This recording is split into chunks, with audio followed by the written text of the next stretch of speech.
Buen día, doctora. Nosotros somos el tema número 41, que es función hepática y pancreática.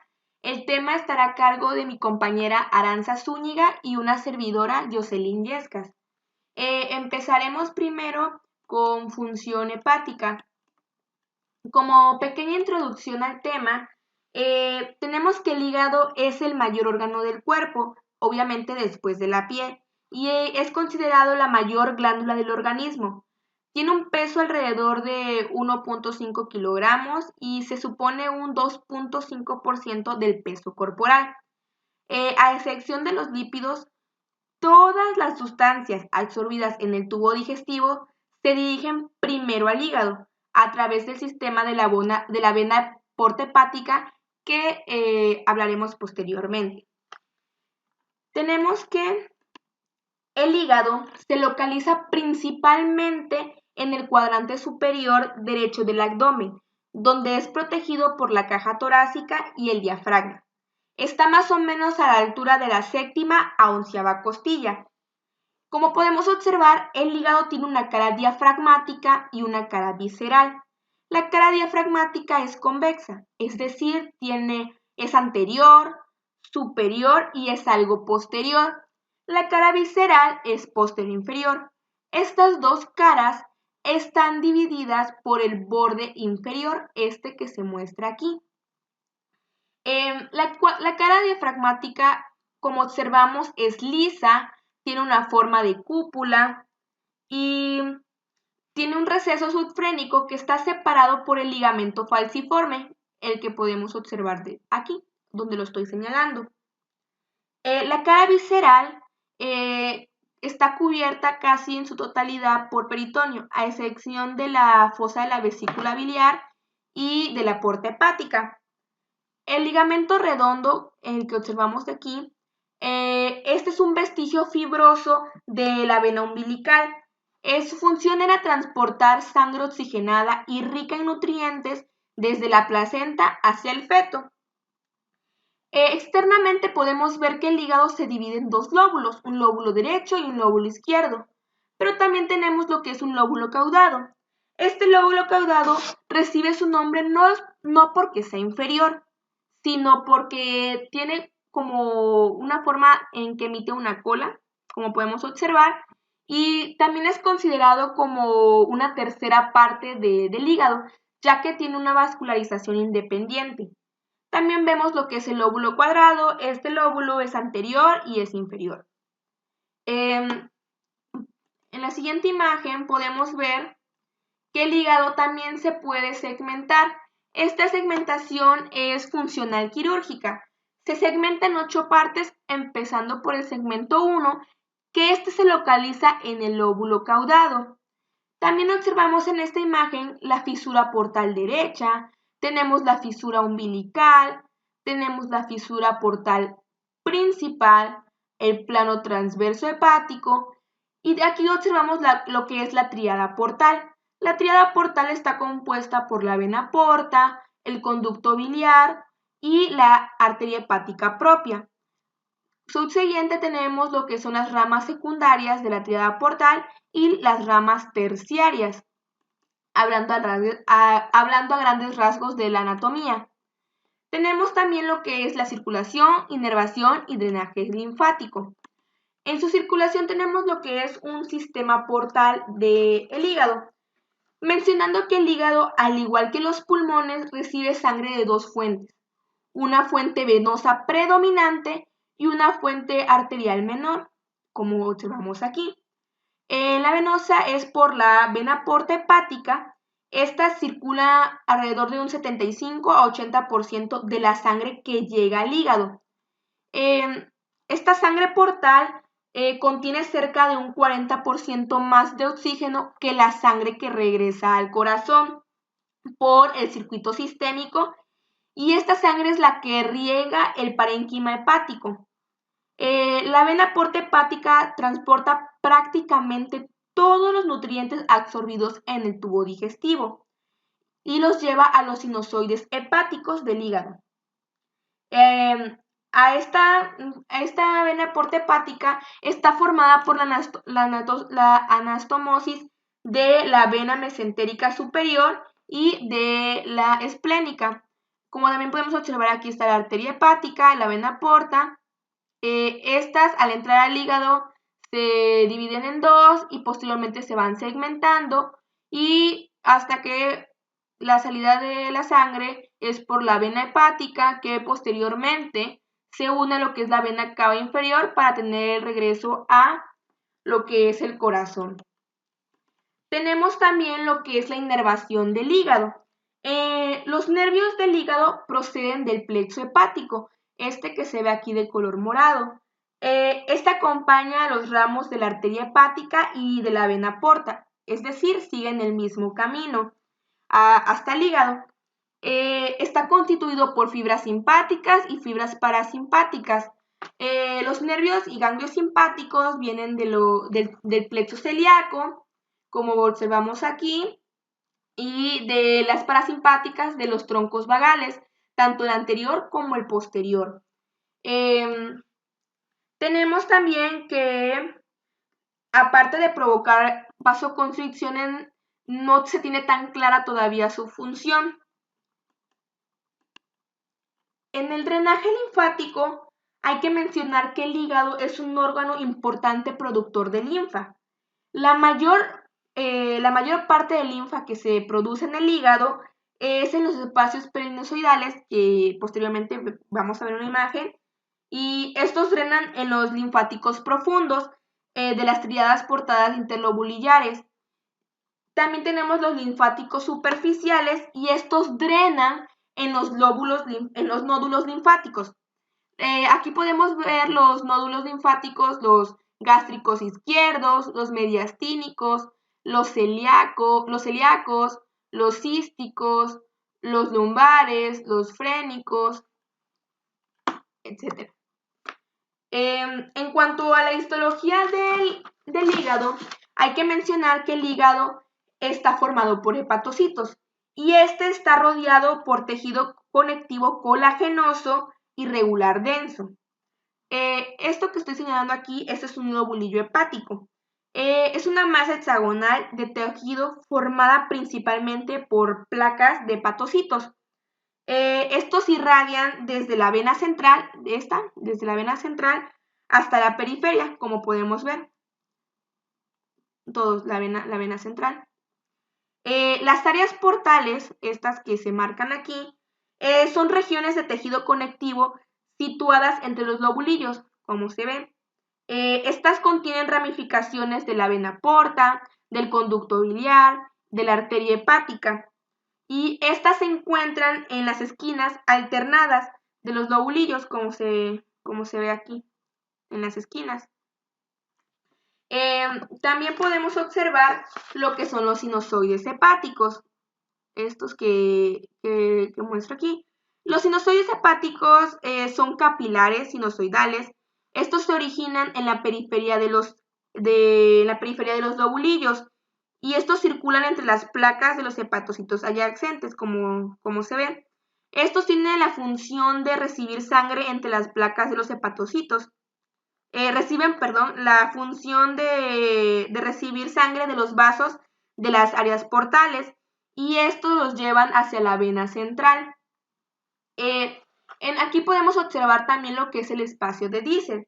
El espacio de Diésel es un espacio subendotelial entre los hepatocitos y las células de revestimiento, como se muestra aquí en esta imagen. Estos espacios también contienen microvellosidades de los hepatocitos. La función de este espacio es que aquí se ocurre el intercambio de materiales entre el torrente circulatorio y los hepatocitos, ya que los hepatocitos no tienen contacto directamente al torrente circulatorio. También vemos lo que son los canalículos biliares, como los que estoy aquí señalando, el canalículo biliar. Estos son espacios intercelulares expandidos entre los hepatocitos, como podemos ver, y es por donde empieza a fluir la bilis. Es aquí donde sale, como sabemos, es una de las funciones del hígado, y por aquí es donde empieza a fluir como tal la bilis. También observamos los que son las células de Kupffer. Las células de Kupffer son células fagocíticas que se encargan de, pues, se podría decir como comer las cosas que ya no sirven, los antígenos, la basura de que saca el hígado como tal. Entonces podemos decir que el hígado está formado por hepatocitos, como ya había mencionado antes, y los hepatocitos entonces son células poliédricas que grandes y que tienen abundante retículo endoplasmático rugoso y liso. Tienen numerosos lisosomas, mitocondrias, también perosisomas y también cuenta con varios aparatos de Golgi. Entre ellos también se encuentran gotas lipídicas y también tienen lo que son depósitos de glucógeno. Eso es a grandes rasgos lo de histología. Hablaremos ya sobre la fisiología del hígado y empezaremos sobre el metabolismo energético. Hablaremos primero sobre la regulación del metabolismo de los carbohidratos. Primero mencionando que el hígado es especialmente importante para mantener los niveles normales de glucosa en sangre. Tiene una capacidad para almacenar glucógeno y esta le permite como tal eliminar el exceso de glucosa en la sangre y luego poder regresarla cuando estos niveles decaigan. Para poder explicar esta imagen, hay que mencionar primero que luego de una ingesta de comida de las primeras 2 horas, la concentración de glucosa en la sangre aumenta y provocando que los hepatocitos, aquí se representa con una bolita, estos hepatocitos retiran la glucosa de la sangre por medio de un transporte facilitado. En este caso será el GLUT2. El GLUT2 se localiza en la membrana del hepatocito y mencionando también que su actividad no se ve afectada por la insulina. Una vez que ya está dentro del hepatocito, la glucosa es convertida en glucosa 6-fosfato, como se ve aquí en la flechita, y posteriormente a uridina difosfato glucosa o UDP glucosa. Una vez que esta fue fosforilada y esta ya no está disponible y la UDP glucosa es utilizada en la glucogenia. ¿Pero qué es la glucogenia entonces? La glucogenia es la producción de glucosa a partir de fuentes distintas de los carbohidratos, como las grasas, los aminoácidos, el lactato. Y podemos ver que la uridina difosfato glucosa posteriormente se almacena como glucógeno y para tener como un reservorio de energía, para cuando ésta sea necesitada posteriormente volver a formarla en glucosa y utilizarla en forma periférica para nutrir o para dar energía a distintos órganos del cuerpo.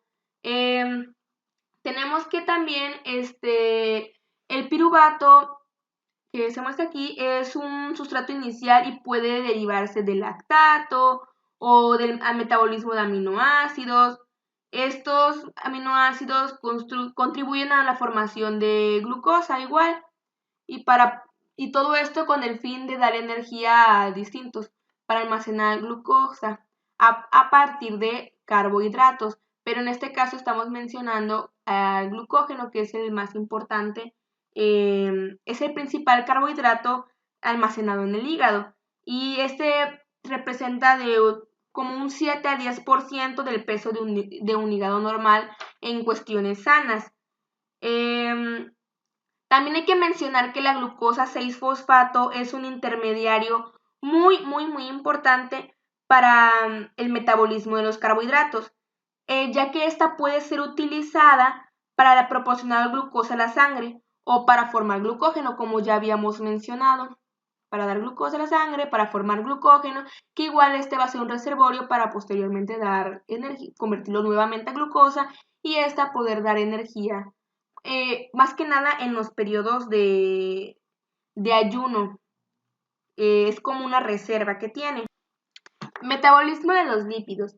Se podría decir que el hígado desempeña un papel muy importante en estos, mencionando que la mayoría de las células en el cuerpo pueden metabolizar ácidos grasos para generar energía.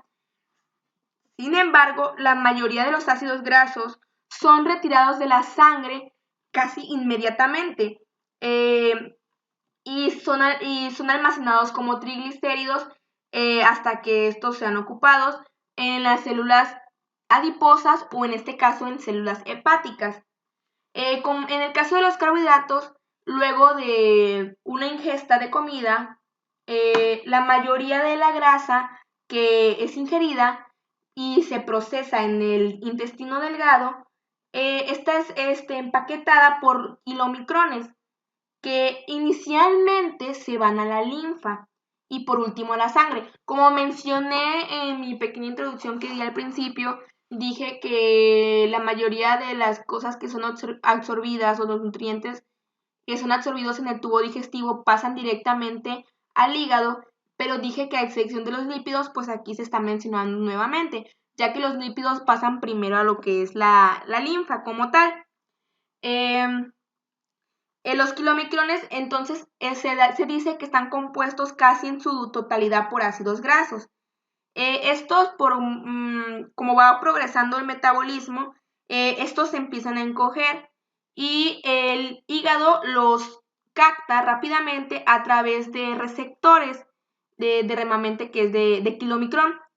El hígado utiliza estos ácidos grasos restantes para formar lipoproteínas de baja densidad o por la producción de energía a través de la beta-oxidación mitocondrial. También se dice que el hígado está involucrado en la regulación de los niveles circulantes de los triglicéridos, con los triglicéridos que se pueden ver aquí en la imagen.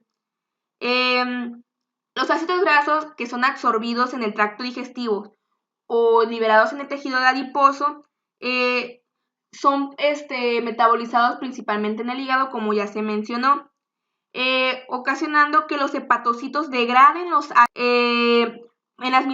dentro de las mitocondrias para que así generar acetilcoenzima, para así generar lo que es el acetilcoenzima A y posteriormente entre al ciclo de ácido cítrico para que así forme o proporcione energía para las células del hígado, como se muestra aquí.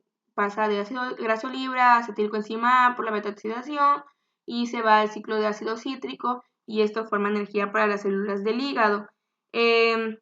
Igual se va lo que es al almacenamiento de triglicéridos y va a la síntesis de lipoproteínas de baja densidad.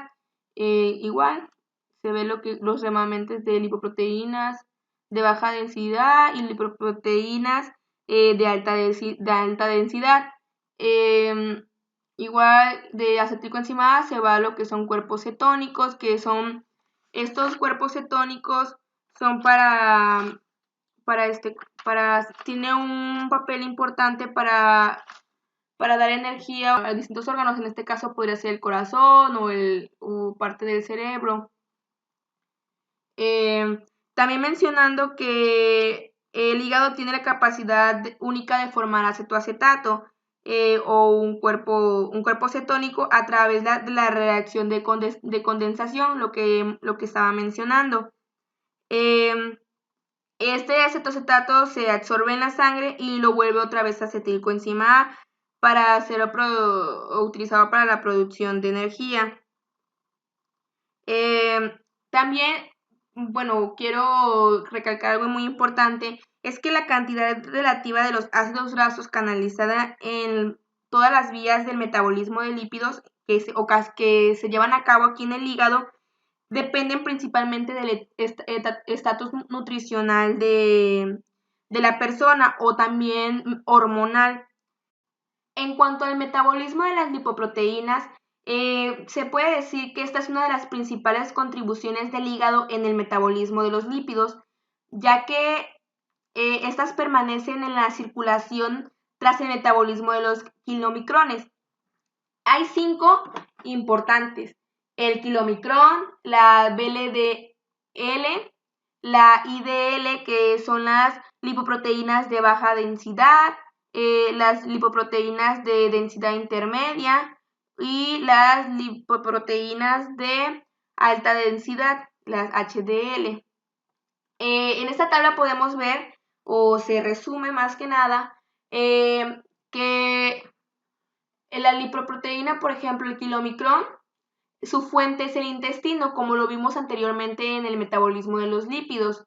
Su densidad es de menor a 0.95 y tiene una composición de 1% de proteínas y es casi 99% de lípidos, que anteriormente igual también lo mencioné, que dije que casi totalmente estaba compuesto por ácidos grasos. Y pues aquí igual lo está mostrando, o se está mencionando más bien. Este es responsable de transportar lípidos desde el intestino al hígado, corazón y músculo esquelético. Las VLDL, su fuente es en el hígado y su densidad es de 0.95 a 1.006. Tiene una composición de 7 al 10% de proteínas y de 90 al 93% de lípidos. Estas son convertidas en LDL en el hígado y actúan como el sistema interno de transporte de lípidos en el cuerpo, ya sea de triglicéridos, fosfolípidos y colesterol. Las lipoproteínas de densidad intermedia, estas su fuente son las VLDL, como se mencionó anteriormente aquí en las VLDL. Esta tiene una densidad de 1.006 a 1.019. Tiene una composición de 10 a 12% de proteínas, de 88 a 90% de lípidos, y están formadas cuando los triglicéridos presentes en las VLDL son hidrolizados por las lipoproteína en los lechos capilares. Las LDL, que son las lipoproteínas de baja densidad, estas están compuestas, o su fuente son de kilomicrón y también de la VLDL. Su composición es de 20% proteínas, 80% lípidos, y su función es transportar colesterol a las células. El HDL, igual que las LDL, su fuente es el kilomicrón y las VLDL. Tiene una densidad de 1.063 a 1.21, tiene una composición de 35 a 60% de proteínas y de lípidos de un 40 a 65%. Es la más pequeña en el tamaño de todas las lipoproteínas. Actúa en el transporte de colesterol y los triglicéridos, lleva alrededor del 30% del colesterol a la sangre y es capaz de remover el colesterol. Algunas veces también, usualmente se le llama como el colesterol bueno, porque es capaz de remover el colesterol de un ateroma en los vasos sanguíneos y llevarlo de regreso al hígado. Así a grandes rasgos se resume en esta tabla. En esta imagen que les mostraré a continuación, pues podemos ver, por ejemplo, del intestino vemos que, como se mencionó, salen los kilomicrones, y esos son sintetizados en el intestino delgado, y que son pues son producidos en grandes cantidades tras la ingesta de grasa. En cuanto a las VLDL, estas son más pequeñas que los kilomicrones, ya que los kilomicrones sí son algo grandes, y sintetiza alrededor de 10 veces más que VLDL, circulantes en el intestino delgado. Al igual que los kilomicrones, las VLDL son abundantes en los triglicéridos, las VLDL. Estas proporcionan colesterol a los órganos que los requieren para la síntesis de hormonas esteroideas. Como ven, igual también en la tabla en la tabla anterior se menciona que las VLDL salen lo que son se convierten en lo que son las LDL y estas se van a tejidos extrahepáticos. El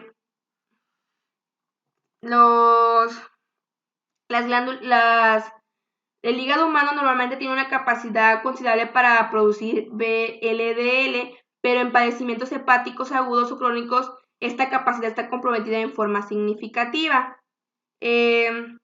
Podemos igual ver aquí que, por ejemplo, las VLDL igual entran a lo que son los capilares, posteriormente se convierten en las VLDL residuales, se forman o hacen IDLL y estas regresan al hígado o se van a tejidos extrahepáticos. Igual lo que es de intestino, entran a los kilomicrones, entran a los capilares y así sucesivamente. Continuando con el metabolismo de proteínas y aminoácidos, se dice que el hígado es uno de los principales órganos involucrados en la síntesis de aminoácidos no esenciales a partir de aminoácidos esenciales. Se dice que también que la albúmina puede ser su proteína circulante más importante, ya que esta se sintetiza alrededor de 3 gramos al día y esta ayuda a conservar el volumen plasmático. El amoníaco es derivado, aquí como podemos ver, es derivado del catabolismo de proteínas y ácidos nucleicos, como ves, de proteínas y ácidos nucleicos. Este tiene un papel vital en el metabolismo del nitrógeno y este se requiere para la biosíntesis de aminoácidos no esenciales y ácidos nucleicos. A diferencia que en el plasma, el amoníaco se metaboliza 10 veces más en el hígado. El hígado sintetiza la mayor parte de la urea del cuerpo. Esto se lleva a cabo a través del ciclo de la urea o también ciclo de la ornitina. Esta es regulada por la ingesta de proteínas y sus enzimas involucradas. También hay que mencionar que el hígado también contribuye a mantener un nivel equilibrado de aminoácidos en el plasma. De los 20 aminoácidos necesarios para la síntesis de proteínas, solo 12 pueden ser sintetizados en el hígado, los no esenciales. 8 no pueden ser sintetizados por el hígado, por ejemplo, que son los esenciales, que puede ser la leucina, isoleucina, valina, lisina, metionina, fenilalanina, treonina y triptófano. Y estos deben de ser obtenidos a partir de la dieta, es decir, de lo que vayamos a consumir. En niños la arginina e histidina tampoco son sintetizados, pero eso solo en caso de en los niños. Aquí podemos observar en la imagen, por ejemplo, que a partir del amoníaco se obtiene, por ejemplo, a partir de los aminoácidos pasa a amoníaco o del metabolismo ácido nucleico y este se va a lo que es al ciclo de la urea para formar lo que es urea y este se va a un canal de proteína. Igual de los aminoácidos provoca lo que son síntesis de proteínas plasmáticas que te van a dar lo que es la albúmina que mencionamos al principio, que esta se produce alrededor de 3 gramos al día, que por eso es considerada la más importante, el fibronógeno, lactoglobina, hemopexina y muchas otras proteínas plasmáticas que se obtienen a partir de los aminoácidos. El hígado no posee, la transaminasa que convierte el correspondiente cetoácido. Dicha enzima se expresa en el músculo. Solo se transamina en el músculo, lo cual ocurre si hay exceso de esta. El correspondiente cetoácido puede ser metabolizado en el hígado. De esta manera se evita una degradación innecesaria de estos aminoácidos esenciales, como se mencionaba ya anteriormente. En el almacenamiento de nutrientes o nutrimentos en el hígado, este tiene una capacidad de almacenar y metabolizar lo que son vitaminas liposolubles, vitaminas hidrosolubles, así también como hierro. Estas vitaminas almacenadas son liberadas en la circulación según estas sean requeridas. Voy a mencionar algunas de las vitaminas que, que se almacenan aquí en el hígado. Por ejemplo, tenemos lo que es la vitamina A. Esta comprende una familia de compuestos que se relacionan con el retinol. Esta vitamina es muy importante para lo que es la visión, para la reproducción, para el mantenimiento del epitelio y sobre todo para el crecimiento. Eh, este órgano tiene un papel vital en la captación y almacenamiento de esta, ya que esta es la que tiene tiene el mantenimiento de los niveles circulantes de esta vitamina. También se tiene lo que es el almacenamiento de la vitamina D. La vitamina D también es principalmente almacenada en lo que es el músculo esquelético y el tejido adiposo, pero también aquí en el hígado, ya que esta activa la vitamina D convirtiéndola a vitamina D3 25 hidroxivitamina D3. Adicionalmente, el hígado la sintetiza y sintetiza proteína transportadora de vitamina D. También tenemos lo que es la vitamina K. La vitamina K, esta es una vitamina de tipo liposoluble. Esta es muy importante para la síntesis hepática de protrombina. Esta lo que ocasiona es lo que la convierte a trombina y una enzima necesaria para que es una enzima necesaria para la formación del coágulo de fibrina. Por lo tanto, tenemos que la deficiencia de vitamina K, o sea, en ausencia de vitamina K, tendremos o nos va a conducir a una alteración en la coagulación. La vitamina K es muy pequeña su requerimiento en la dieta y pues con lo que consumimos, pues con eso o sea, a lo que es la dieta occidental o la que tenemos ahorita, la que tenemos nosotros, promedio, pues con eso nos basta. Ya pasando a lo que es el almacenamiento y metabolismo del hierro, se dice que el hierro es esencial para la vida, lo que hace que tenga una regulación del metabolismo y sea un factor muy importante en muchos aspectos, tanto en la salud como en la enfermedad. El hierro siempre debe estar unido o se debe estar unido a lo que es una proteína, dado que su formación de radicales debe ser mediada por hierro. El no ser así puede tener consecuencias terribles para los tejidos y para los órganos. Entonces tenemos que el hígado, como se mencionó anteriormente, sintetiza pues varios tipos de proteínas. Pero una de las proteínas que esta es la transferrina. Esta tiene un papel muy crítico tanto en el transporte y la homeostasis del hierro. Entonces aquí vemos que está ligada lo que es la transferrina con el hielo, están unidas. Y aquí vemos que va a entrar a lo que es el receptor de transferrina para poder entrar a lo que es el hepatocito, porque aquí nos está marcando que es un hepatocito, entonces aquí vemos lo que ya está por dentro. Durante la deficiencia de hierro, la síntesis de transferrina en el hígado es estimulada significativamente. Esto mejora la absorción intestinal del hierro. Y pues inversamente pasa cuando la cantidad de hierro almacenado en el hígado es alta, la tasa de síntesis de transferrina es más baja. El hierro es almacenado de forma intracelular y está unido pues a la ferritina. Ya entrando aquí, es almacenado, como ven, en la reserva hierro del libro y se está unido a la ferritina y estimula la síntesis de ferritina, como se puede ver aquí. Este complejo hierro-ferritina es soluble en el citoplasma y este actúa funcionalmente como un mecanismo tipo amortiguador, se podría decir, y al regular la cantidad de hierro disponible para procesos metabólicos que se llevarán en el cuerpo.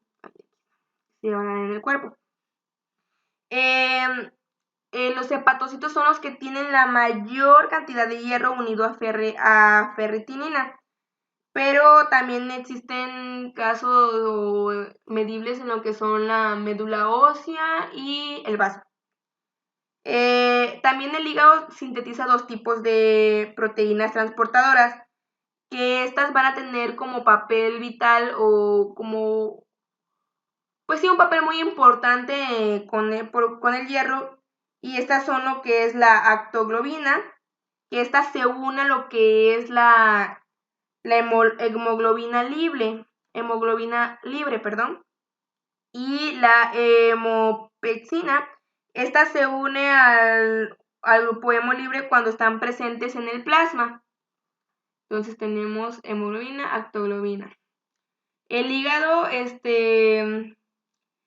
los retira inmediatamente de la sangre a este complejo, como lo ves, aquí lo retira y conserva hierro para posterior utilizarlo en el cuerpo. Entonces los retira de la sangre,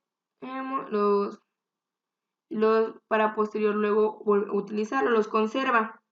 Este proceso está involucrado en la generación de energía intracelular. Este ocurre dentro en las mitocondrias dentro de las células. Este hierro está localizado en el centro de las moléculas hemo, y las proteínas transportadoras de hemo llevan a cabo las reacciones de óxido-reducción de transporte de electrones requeridas para la fosforilación oxidativa. La mayor parte del hierro del cuerpo se encuentra dentro de los eritrocitos, y como resultado de por eso tenemos lo que es por la deficiencia de tenemos lo que es anemia, y que son las más comunes enfermedades por la deficiencia de hierro. Pues como se sabe, la mayor parte del hierro se encuentra almacenado en lo que son los eritrocitos. Entonces, las células de Kupffer, al detectar un eritrocito dañado, esta lo que hace es lo elimina, y especialmente aquellos que tienen un daño pues moderado, se podría decir. Esto provoca que los lisosomas secundarios los digieran rápidamente a los eritrocitos captados, o sea que son captados, y por las células de Kupffer para liberar lo que es hemo. Entonces los captan, liberan lo que es hemo, y por consiguiente la hemooxigenasa microsomal, esta que está aquí, esta libera al hierro del hemo, o sea, lo libera y lo convierte a lo que entra a su vez a la reserva de hierro libre. Al liberarlo, pues entra a su reserva, y provoca que sea almacenado como ferritina o se vaya a lo que es el torrente sanguíneo, pues una de dos, por donde este se va a unir a lo que es la apotransferrina, y una vez que este hierro se una a esa apotransferina, la molécula se llamará ahora lo que es ferritina.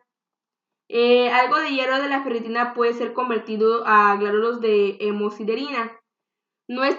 Algo que sí no está muy claro aún es que si el hierro de los granos de hemosiderina es intercambiable con la reserva de hierro libre.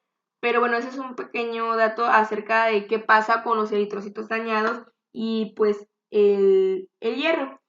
También voy a mencionar una pequeña paradoja que se me hizo muy interesante, que leí en el libro. La paradoja del hierro en fisiología quiere decir que es un elemento esencial para la vida, pero el cuerpo humano no tiene un mecanismo regulador para la excreción del hierro. Entonces, la sobrecarga de hierro es evitada únicamente por la regulación de la absorción del hierro. Por lo tanto, aquellos que no pueden regular la absorción de hierro sufren enfermedades. Bueno, como también sabemos, el hígado tiene función endocrina. También es importante en la regulación de las hormonas. Pero bueno, aquí estoy mencionando algunas de sus funciones como glándula endocrina. El hígado convierte la vitamina D a 25-hidroxivitamina D3. Este es un paso esencial antes de la conversión a la hormona activa, que es 1,25-dihidroxivitamina D3, que en los riñones. También el hígado es también un sitio muy importante para la conversión de la hormona tiroidea. Aquí, de la hormona tiroidea, que es la tirosina.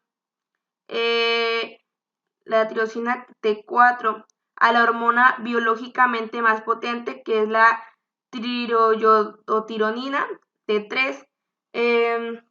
La regulación de la conversión hepática de T4 a T3 ocurre en la captación como la conversión, dada la capacidad del hígado para convertir T4 a T3 en un proceso de desyodación. Tenemos también lo que es la hormona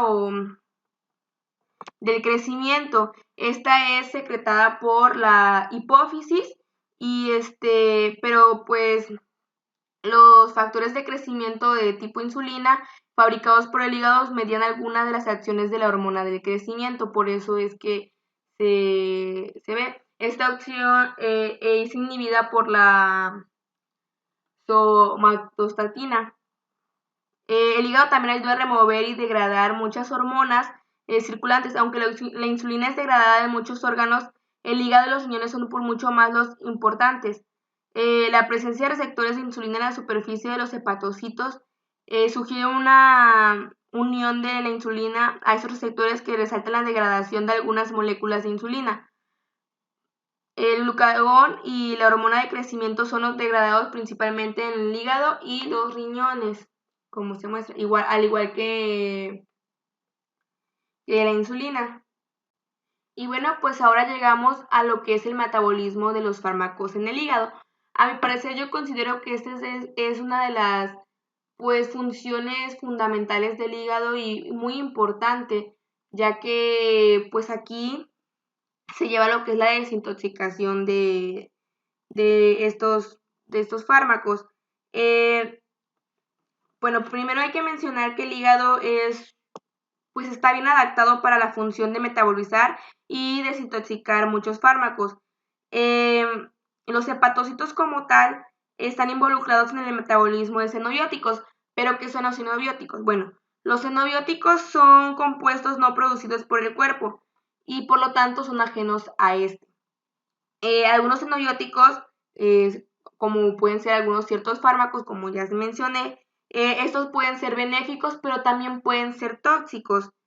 La mayoría de estos xenobióticos entran al cuerpo a través de los alimentos o pueden ser absorbidos a través de la piel o bien pueden ser inhalados durante la respiración o absorbidos por la sangre. Estos son eliminados a través de los riñones, pero para que esta eliminación sea efectiva, estos compuestos deben de ser hidrofílicos, es decir, polares y solubles en agua. Dado que la reabsorción de una sustancia en los túbulos renales depende de su hidrofobicidad. Entre más hidrofóbica sea, no polar y soluble en lípidos, sea una sustancia, más probable es que se reabsorba, que se reabsorba. Por lo tanto, tenemos que para que el metabolismo y la eliminación de los fármacos ocurren, aquí leí que ocurren en 3 fases, pero también leí que hay 2 reacciones, que es la fase 1 y la 2, que creo que es la más importante. Ahí estoy un poco confundida, pero bueno, trataré de explicarlo. Tenemos primero lo que son las 2 reacciones, la fase 1 y la fase 2. Estas son catalizadas por sistemas enzimáticos. Estos están involucrados en el metabolismo y conversión de xenobióticos y fármacos en compuestos hidrofílicos. En la fase 1 vamos a poder ver la introducción de uno o más grupos polares que biotransforma al compuesto original en un compuesto más polar.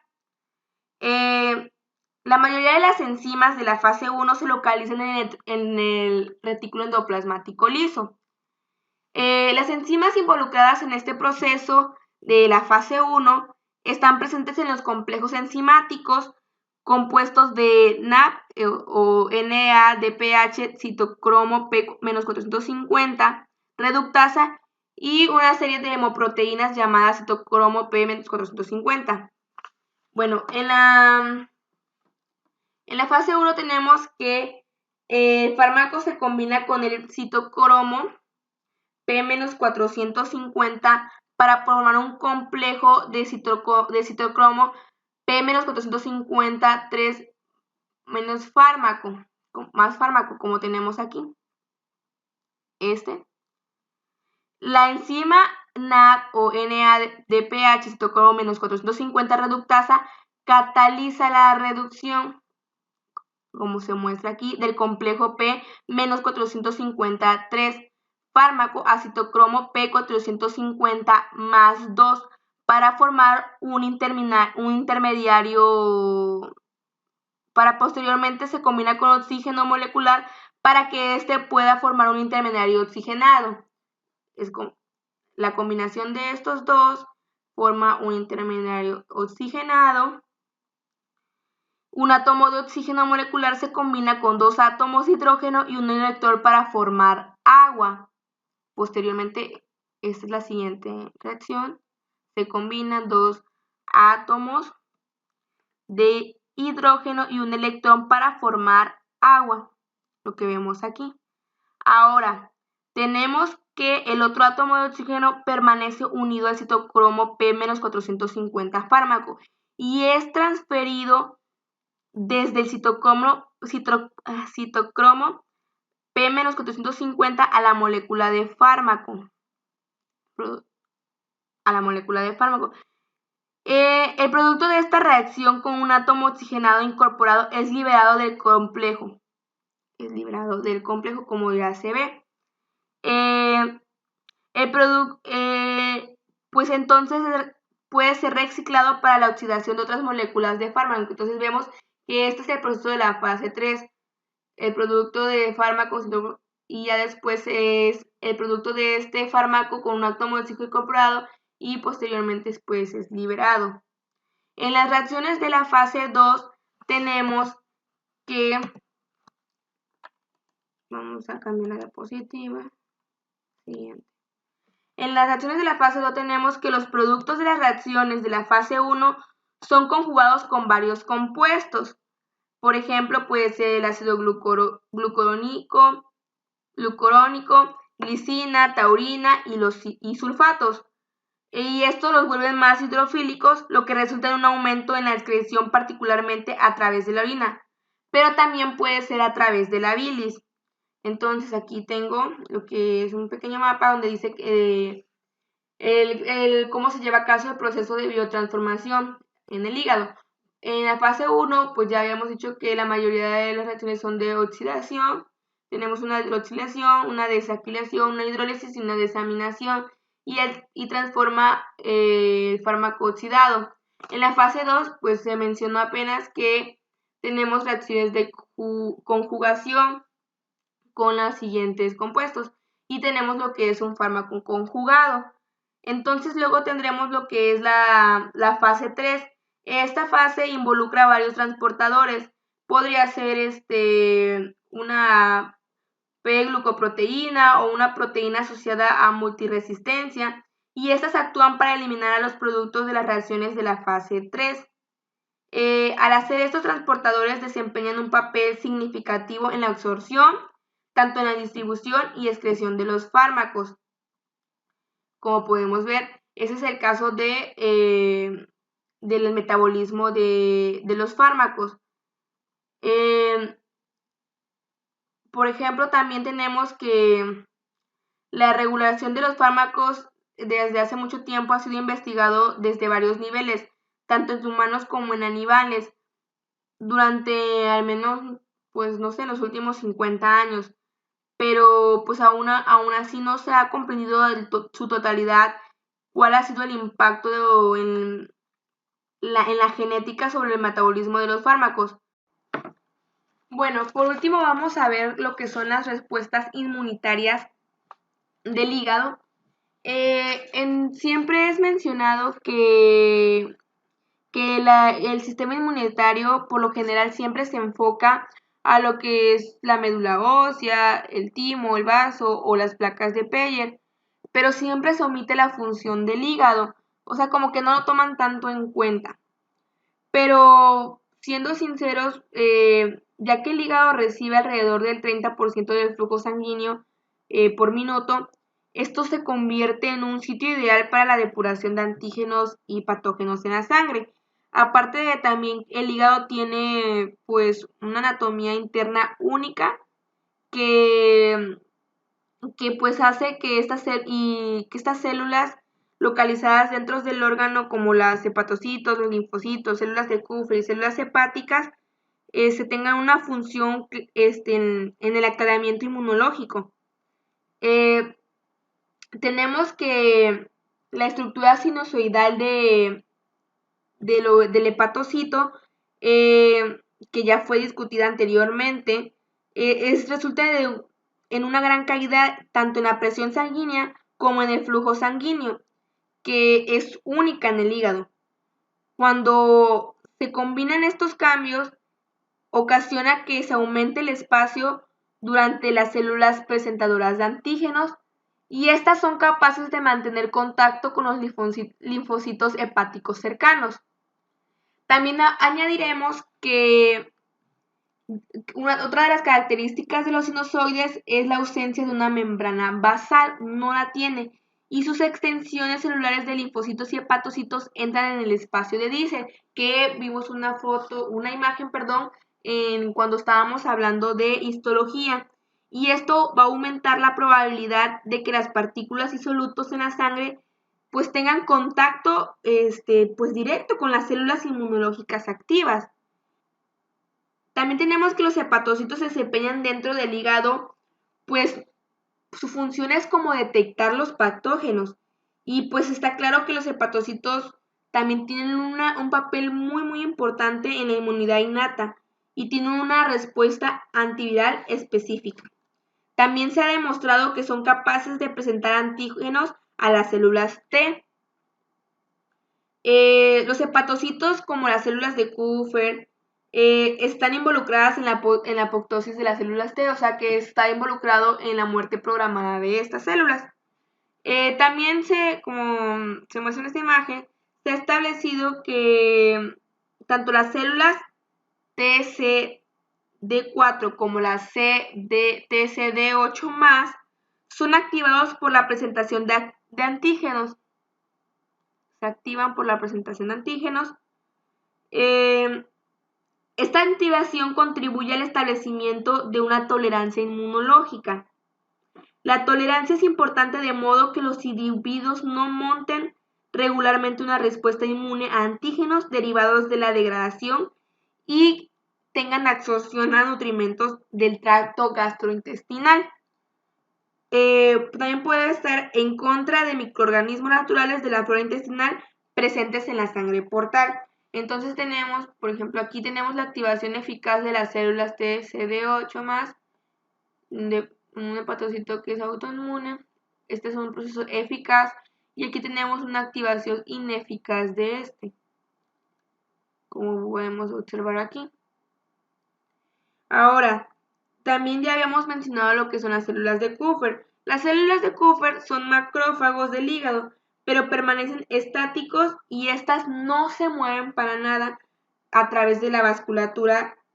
Estas son prácticamente las responsables de fagocitar las bacterias, o bien se encarga de reclutar células inmunitarias del hígado, al hígado, que a su vez estas bacterias aclararán la circulación, o sea, como que van limpiando para que vaya circulando y esta es una forma de inmunidad adquirida y son una fuente de citocinas y quimiosinas involucradas en la inmunidad innata.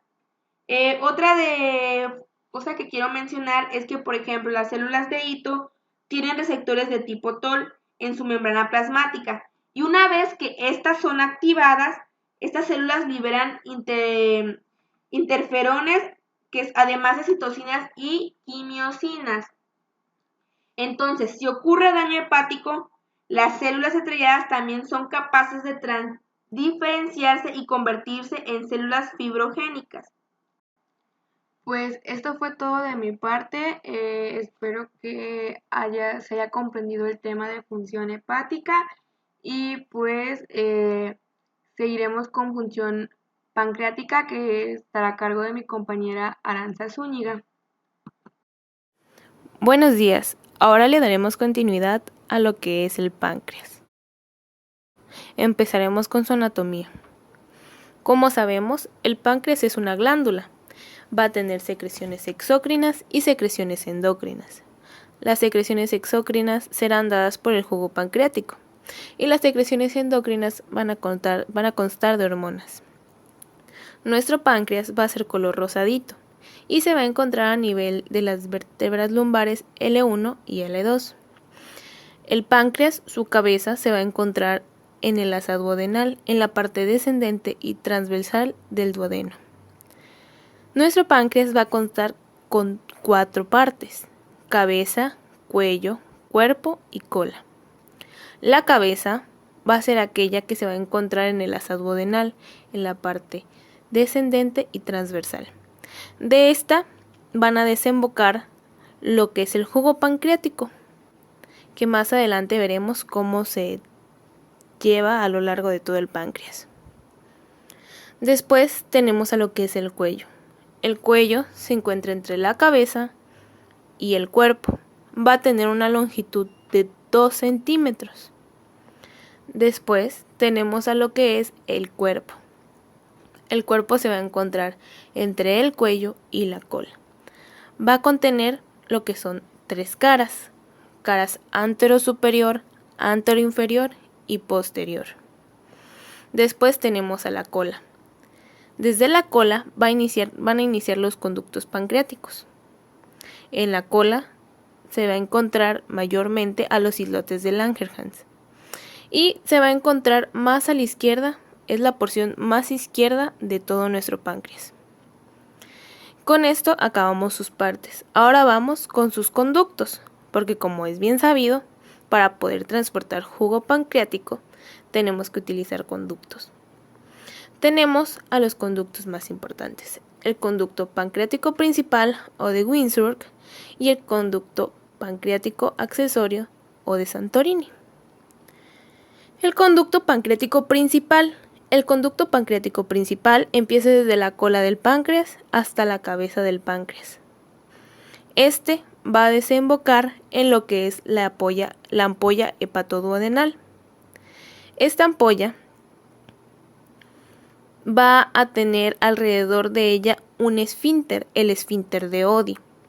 Este esfínter nos va a ayudar a que no haya reflujo de estas dos secreciones, porque junto con el conducto hepático principal va a desembocar igual el conducto biliar. Entonces, este nos va a ayudar para que no haya un reflujo y para controlar las secreciones de estos dos conductos. El conducto hepático accesorio va a estar acompañado junto del conducto pancreático principal.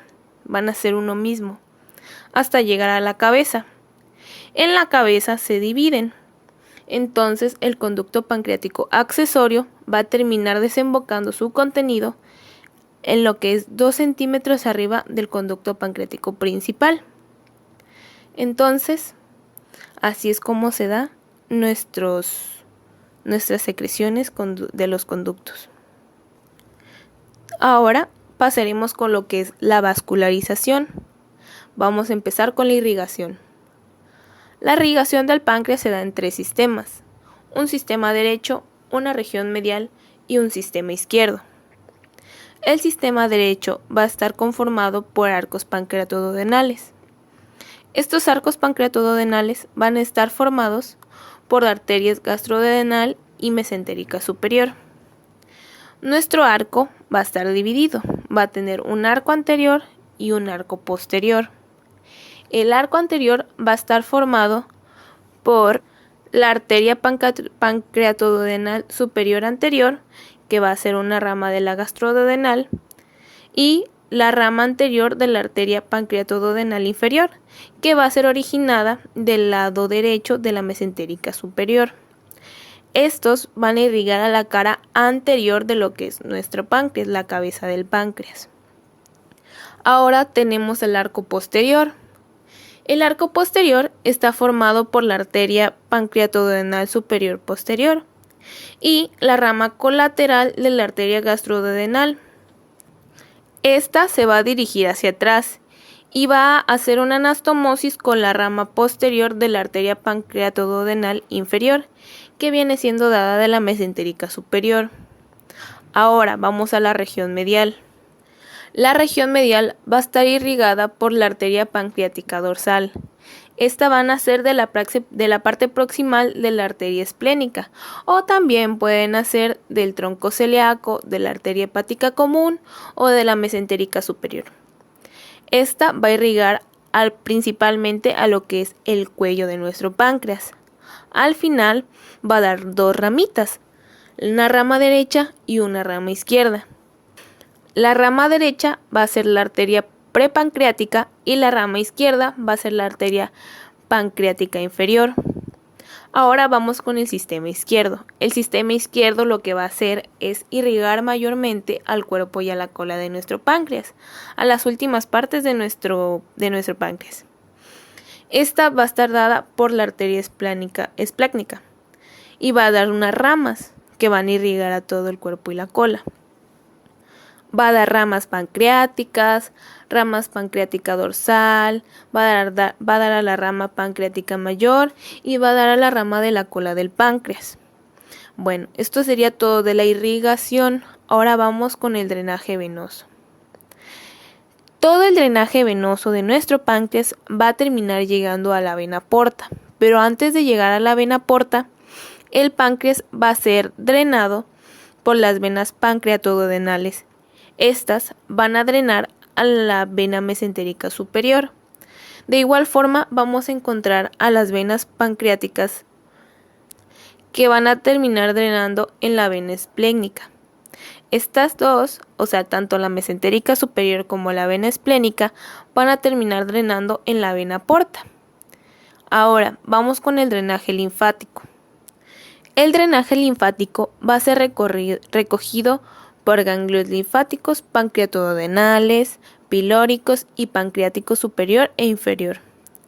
Estos van a terminar drenando en los ganglios linfáticos celíacos y mesentérico superior. Ahora vamos con un tema muy importante, con la inervación del páncreas. ¿Por qué digo que es un tema muy importante?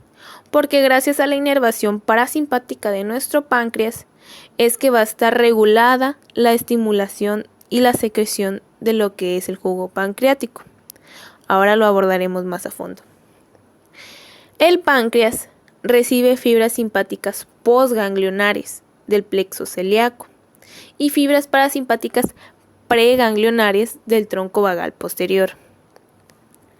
Las fibras simpáticas van a ser las encargadas de llegar hasta la pared de los vasos, los ácinos y los islotes. ¿Esta qué va a hacer? Cuando es estimulada las fibras simpáticas, van a crear una vasoconstricción en ellas. Ahora, tenemos a las fibras parasimpáticas preganglionares. Estas van a llegar a hacer sinapsis en los microganglios interiores del páncreas. Después de hacer sinapsis, van a dar a fibras postganglionares. Estas se van a distribuir entre los ácinos y los islotes.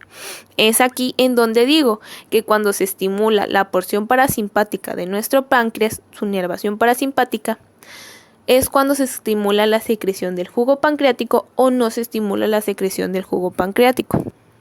Y así es como terminamos la primera parte, nuestra anatomía del páncreas. Ahora vamos a pasar a lo que es la histología. Para hablar de la histología del páncreas tenemos que dividirlo en páncreas endocrino y en páncreas exócrino, porque como sabemos, o bueno van a saber, no tienen las mismas células unos con otros. Nuestro páncreas exócrino va a tener unidades de secreción. Estas van a formar a los ácinos y a los túbulos acinosos, que más adelante se los explicaré. Estos van a estar formados por epitelio simple de células serosas piramidales. Entonces, estas células piramidales que van a crear a lo que es nuestro ácino van a ser células que presentarán una basófila bien definida y gránulos decimógeno. Estos gránulos decimógeno van a ser los encargados de contener a las enzimas digestivas, que más adelante serán ocupadas para nuestra digestión. Estas también van a contener mucho retículo endoplasmático rugoso y también ribosomas libres. ¿Para qué nuestro retículo endoplasmático rugoso? Pues este nos va a servir para madurar a lo que son nuestras enzimas, para después ser secretadas. Igual va a contar con un aparato de Golgi.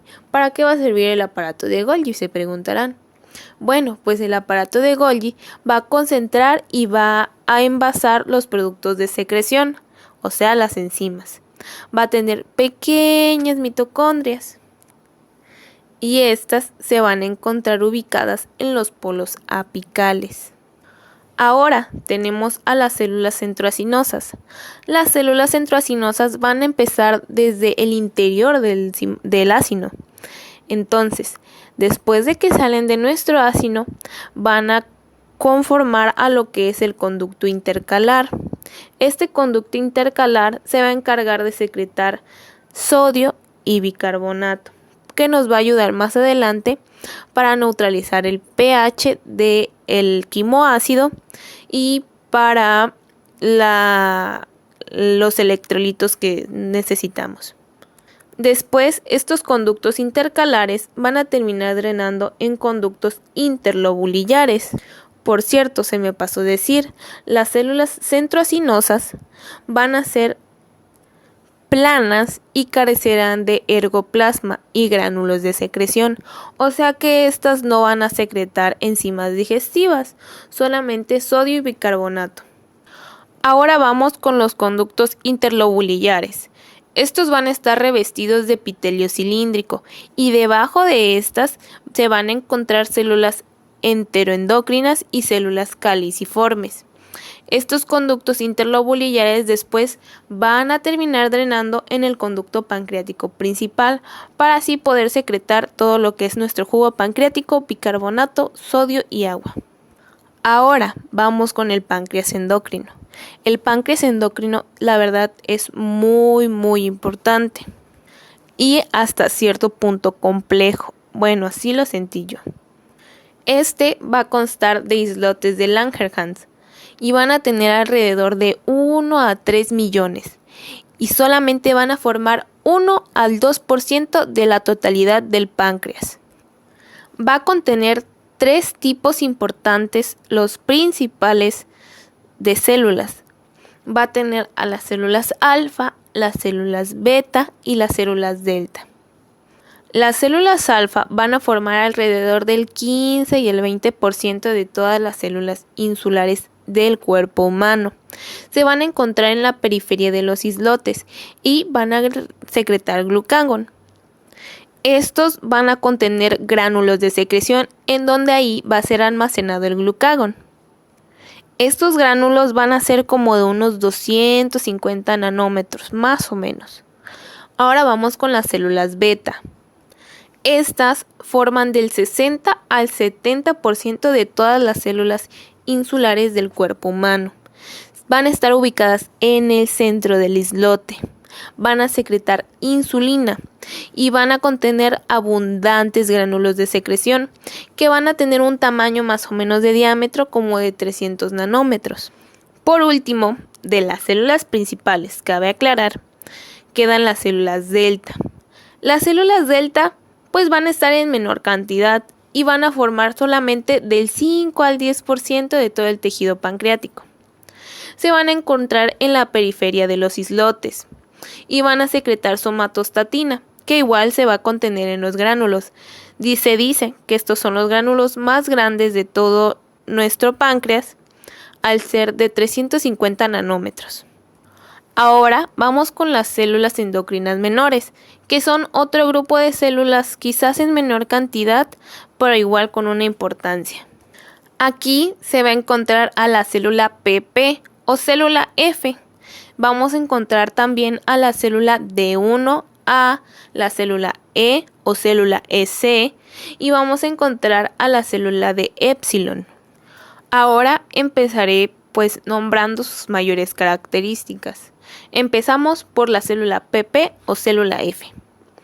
Esta es la encargada de segregar polipéptido pancreático. ¿Esta qué hace? Esta va a estimular principalmente a las células principales gástricas.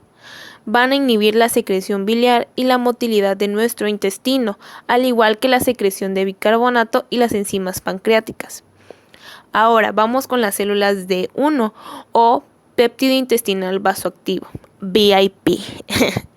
Ahora, estas van a estar encargadas de estimular la secreción exócrina y se van a encontrar en los ácidos exócrinos y en el epitelio de los conductos. Estas pueden causar hiperglucemia y también puede verse afectada por la actividad de algunos fármacos. Afecta también a la actividad secretora y a la motilidad intestinal, así como lo hacen igual nuestras células PP o células F. Ahora, seguimos con las células E, C o E célula.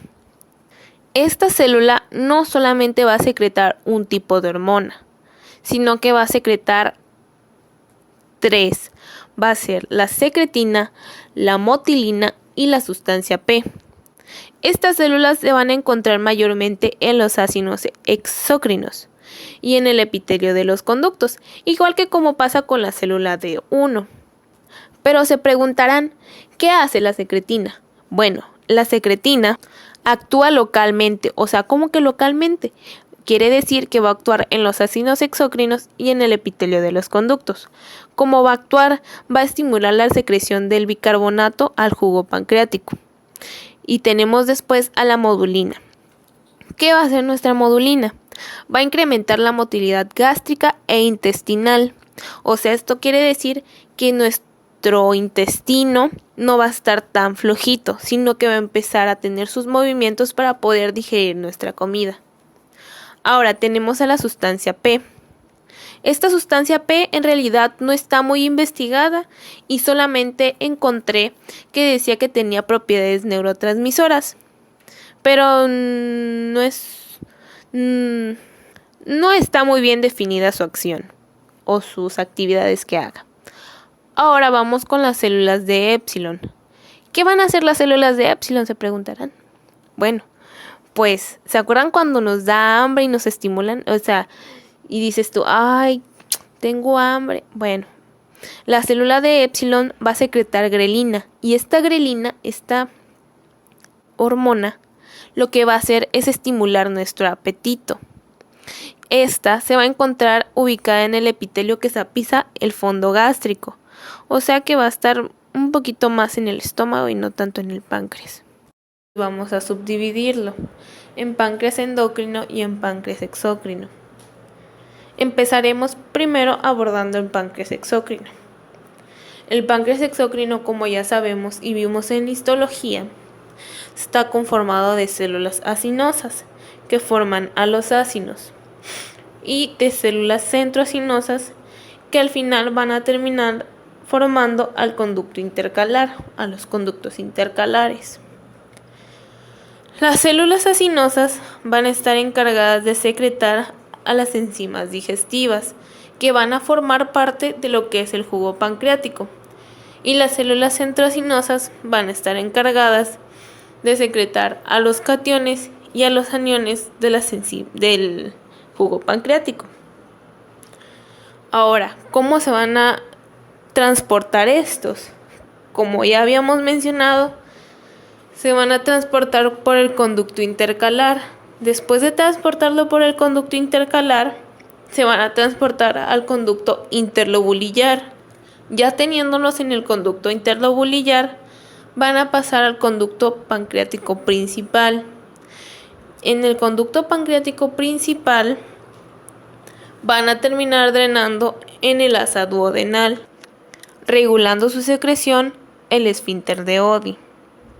Bueno, hablamos de enzimas digestivas y de cationes y aniones, pero ¿cuáles son estos? ¿Qué conforma el jugo pancreático?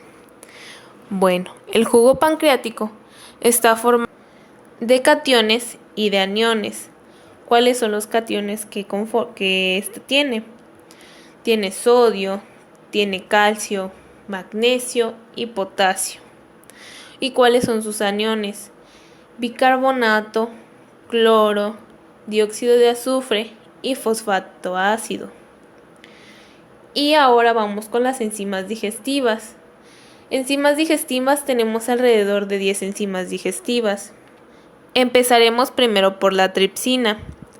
La tripsina, para poder ser activada, necesita una enteropeptidasa. Después de ser activada, la tripsina va a tener una acción de degradación que va a degradar a las proteínas. ¿A qué va a degradar a las proteínas? Aminoácidos básicos. ¿Cómo va a lograr esto?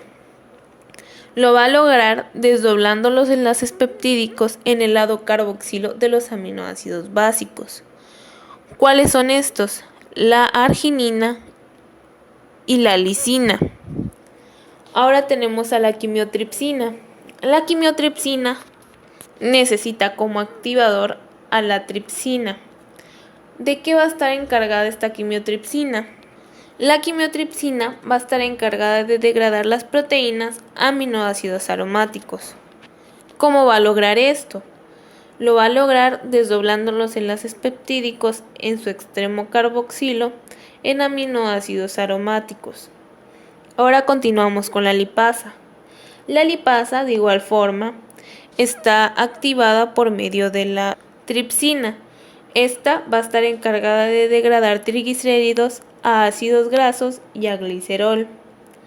Tenemos también a la elastasa. La elastasa va a degradar a la elastina.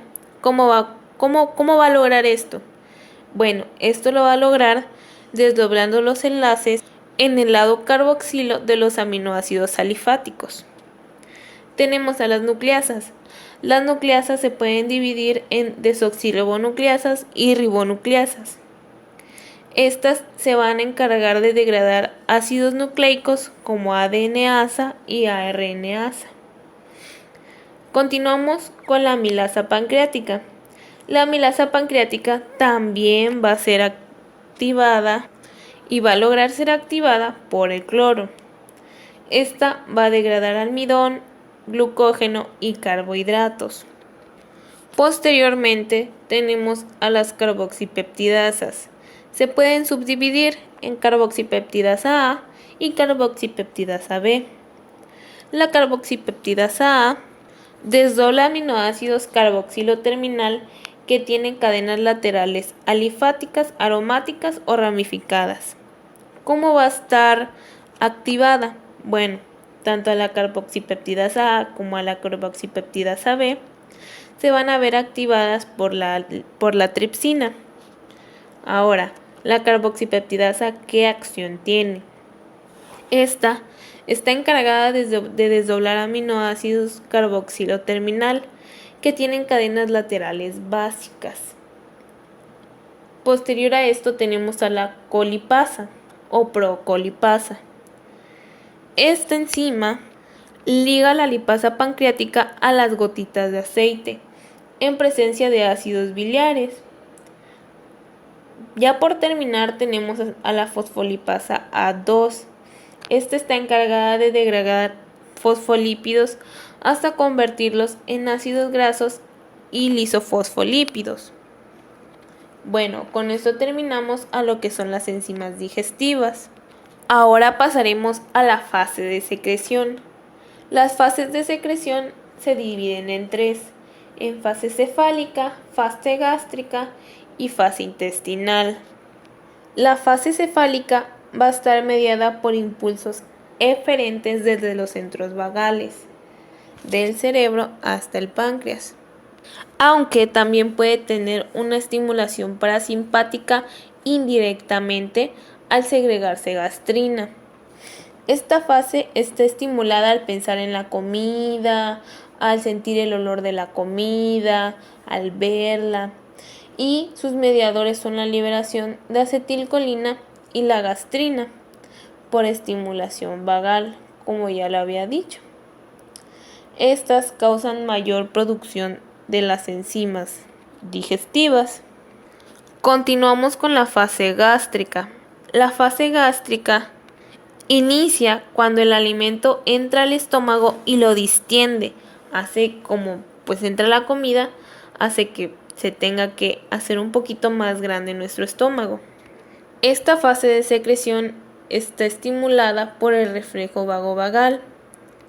Nuestro cuerpo sabe cuándo inicia esta fase, cuando está estimulada por las proteínas en los alimentos y por la distinción gástrica.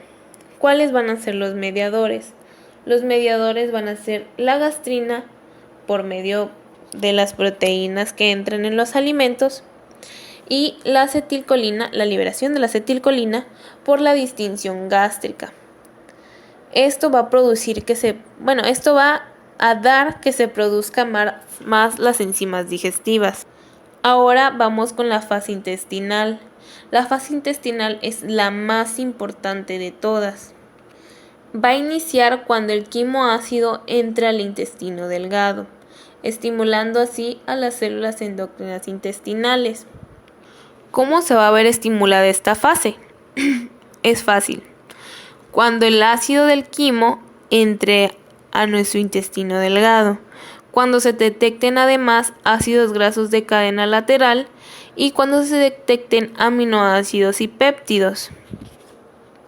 El mediador que va a identificar que entró el ácido del quimo va a ser la secretina. Esta secretina lo que va a hacer es producir agua y bicarbonato. ¿Para qué? Para que al entrar al intestino el quimo no se vuelva, no entre tan ácido, sino que lo neutralicen un poco. Bueno, como sabemos, la secreción de bicarbonato va a estar en balance junto con la de cloro, van a tener una estrecha relación. ¿Por qué? Porque si uno baja, el otro tiene que subir. Por ejemplo, si el cloro baja, va a subir mucho más el bicarbonato, siempre teniendo un 150 de mil equivalentes por litro. Va a ser una medida constante. También se dice que tiene dos mecanismos para explicar la secreción del jugo con abundante bicarbonato. En el primer mecanismo nos habla de que probablemente las células acinares sean las encargadas de secretar sodio y cloro, y nos dice también que probablemente las células centroacinares sean las encargadas de secretar mayormente el bicarbonato. El otro mecanismo nos dice que a medida que el bicarbonato se mueva por los conductos de nuestro páncreas, va a haber un intercambio de iones con el cloro a través del intercambiador cloro-bicarbonato.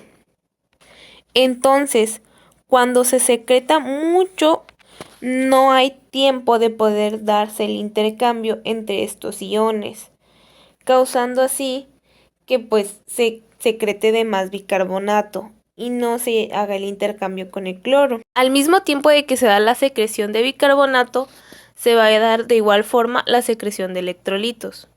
¿Esto cómo va a iniciar?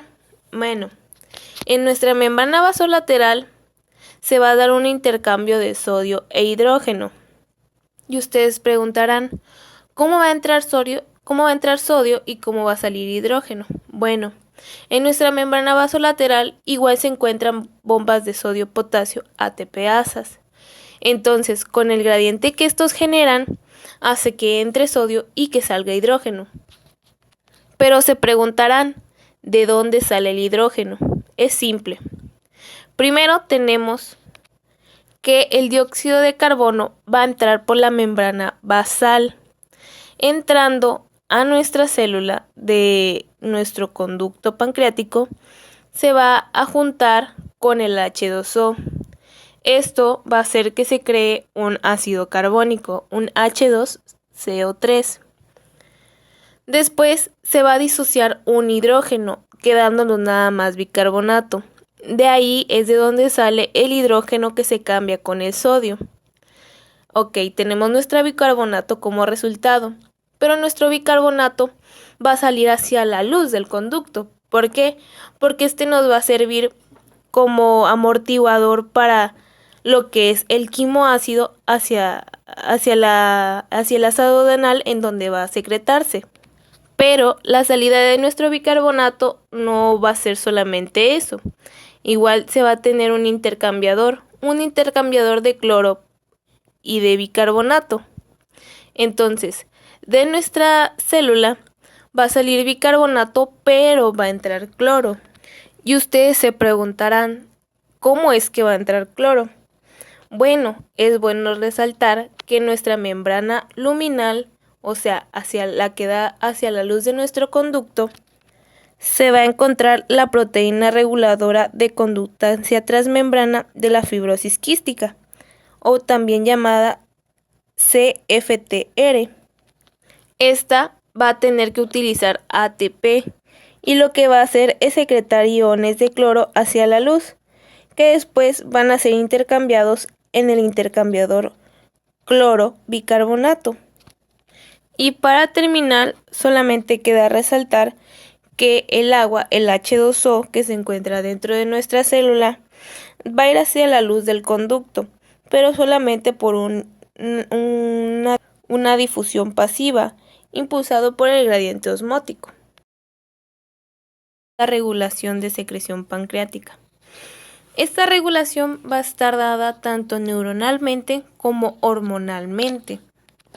En nuestra regulación neuronal, como ya había dicho en lo que era la anatomía general del páncreas, va a estar regulado por las fibras parasimpáticas, que estas van a liberar acetilcolina en el nervio vago, estimulando así la secreción pancreática.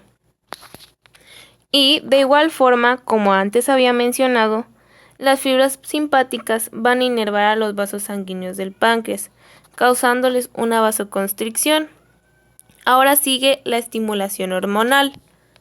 En esta van a estar inmersas dos hormonas, la colecistocinina y la secretina, que estas van a influir en la secreción pancreática de enzimas y de electrolitos. Estas hormonas en realidad no van a estar siendo producidas por lo que es nuestro páncreas, pero sí van a regular nuestra secreción. Van a ser producidas en el intestino delgado y van a tener receptores en el páncreas. Empecemos con la secretina. La secretina va a ser liberada durante la fase intestinal. ¿Se acuerdan que les había dicho que hay fases para las secreciones? Bueno, esta secretina va a estar inmersa en la fase intestinal y va a ser secretada por las células S que se encuentran en la mucosa intestinal. La secretina lo que hace es que al verse inmersa en el plasma, aumenta el pH luminal del duodeno, estimulando así la secreción de bicarbonato. Entonces nos ayuda a secretar bicarbonato para así neutralizar o aminorar el ácido que viene desde el quimoácido. Y como ya había dicho, también tenemos a la colecistocinina. Esta va a ser secretada por las células I que se encuentran de igual forma en la mucosa del intestino delgado. ¿Estas cuándo van a ser liberadas? Bueno, pues es cuando ácidos grasos se encuentran en nuestro intestino delgado. Ese es como lo que estimula a las células I para dar esa secreción. Estas, en conjunto con la estimulación parasimpática, son aquellas encargadas de aumentar la secreción de enzimas pancreáticas por un reflejo vagal. Una hormona menor que se encuentra igual entre la estimulación de las secreciones pancreáticas es la BIP, o como yo le diría, BIP. Esta es el péptido intestinal vasoactivo. ¿Esta de qué va a estar encargada? va a estar secretando H2O y bicarbonato, aunque es muy débil su secreción cuando se encuentra junto a la secretina. Pero si nos hemos puesto a pensar, ¿por qué se da esta secreción? ¿Por qué estas hormonas secretan enzimas digestivas? Bueno, la respuesta es que al momento de que se une la secretina hacia su receptor, utiliza la actividad de la adenilatociclasa, formando AMP cíclico. Y cuando la acetilcolina, la colecistocinina, el péptido liberador de gastrina y la sustancia P se unen a sus receptores, desencadenan liberación de calcio intracelular. Entonces, ¿qué pasa cuando esto sucede? Cuando estas hormonas llegan a sus receptores. Es fácil. Se aumenta el calcio. El páncreas endocrino, ¿de qué está formado? Está formado de islotes. Estos islotes van a contener 5 tipos de células. Las células alfa, que secretan glucógeno, las células beta, que secretan insulina, las células delta, que secretan somatostatina, las células F, que secretan polipéptido pancreático, y las células épsilon, que van a secretar grelina. Estos islotes solamente van a formar parte del 2% de toda la masa pancreática y van a contener una interconexión o van a comunicarse con los demás islotes de distintas maneras, vascular o a través de impulsos nerviosos. Entonces, ¿cómo se van a comunicar vascularmente? Bueno, pues las arterias o los vasos sanguíneos van a llegar hasta el centro del islote. En este centro del islote después se va a ramificar y va a irrigar a las células más centrales de nuestro islote. Ahora, ¿cómo va a hacer una comunicación neuronal? Esta va a estar dada por la inervación simpática y parasimpática, que esta nos ayudará a controlar las estimulaciones para secretar hormonas. Ahora entraremos a lo que es la insulina. La insulina va a ser sintetizada y secretada por estímulos de glucosa en lo que llegan a los islotes. Por ende, se va a producir más proinsulina cuando se encuentre glucosa en nuestra célula beta. Nuestro gen de insulina se va a encontrar en el brazo corto del cromosoma 11. Este va a ser sintetizado primero por los ribosomas y va a ser el proinsulina. Después de salir del retículo endoplasmático rugoso, se va a convertir en proinsulina, contando solamente con 86 aminoácidos. Para convertir la proinsulina en insulina, tiene que ser escindida por 2 aminoácidos básicos, dando así una insulina y un péptido C. La secreción de la glucosa. La secreción de la glucosa, pues obviamente va a estar estimulada. La secreción de la insulina, obviamente va a estar estimulada por la glucosa. Entonces, para que la glucosa entre a la célula beta, se va a necesitar de un transportador de glucosa llamado GLUT2. Con este GLUT2 entrará glucosa y se quedará en el citoplasma. La glucosa se va a convertir en piruvato por medio de la glucólisis. Entonces, nuestros ácidos van a secretar insulina de forma rápida o lenta dependiendo de la acción de la glucosinasa, la primera enzima que es ocupada en la glucólisis para pasar de glucosa a glucosa 6-fosfato. Esta enzima va a funcionar como un sensor de glucosa en la célula beta y va a dar la orden de secretar insulina. También tenemos que el ATP es clave para la secreción de insulina. ¿Por qué? Porque este causa bloqueos de canales de potasio dependiendo del ATP.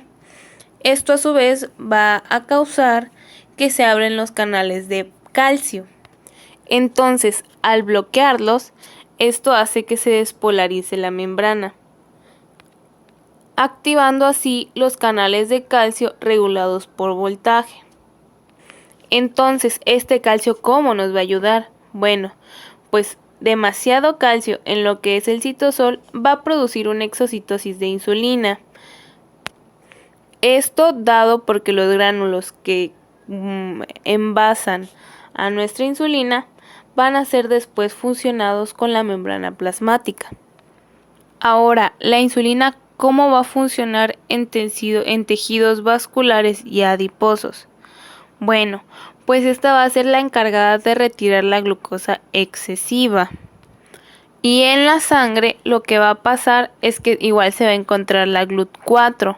Esta GLUT4 va a retirar el exceso de la glucosa en los vasos sanguíneos por medio de vesículas intracelulares. Pero se preguntarán, ¿cómo sabe la insulina a qué célula llegar? Bueno, pues nuestras células van a contar con receptores de insulina.